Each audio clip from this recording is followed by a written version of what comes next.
sido un concierto solidario que hemos hecho por primera vez y esperamos que no sea la última. Es una iniciativa que surgió por parte de una voluntaria que con el apoyo de otra, pues entre las dos han hecho pues esto posible.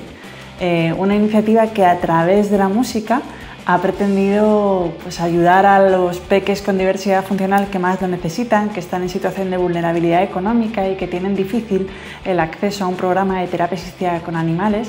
Y este concierto solidario pues, ha puesto un granito de arena para que esas becas Ningún Niño Sin Terapia pues, tengan un poquito más de apoyo y podamos llegar un poquito más lejos.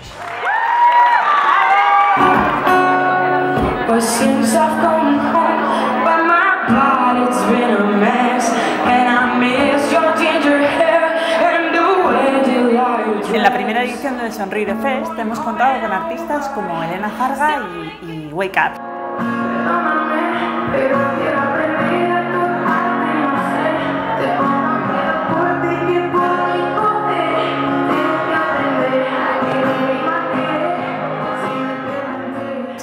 Y también con colaboraciones como Yasira Díaz.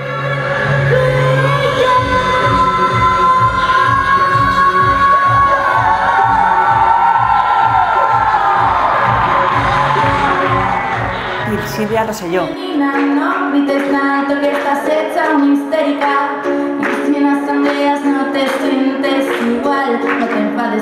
Y con los magníficos percusionistas de la gran batucada Asprona Timbals, una batucada inclusiva que pusieron bueno, la mejor guinda a este gran concierto solidario que hicimos.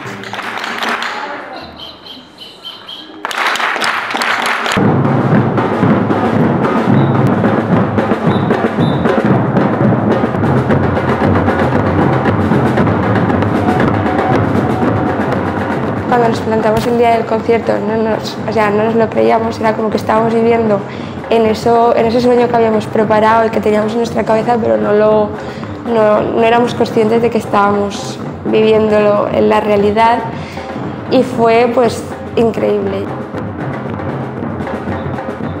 Para nosotros es muy importante dar las gracias a todas las personas que lo hicieron posible, pero también a todas las personas que vinieron, que compraron su entrada, que estuvieron también allí a través de la fila cero porque no pudieron ir en persona, a todos aquellos que quisieron disfrutar de esa música, pero sabiendo que con esas notas íbamos a poder cambiar las cosas.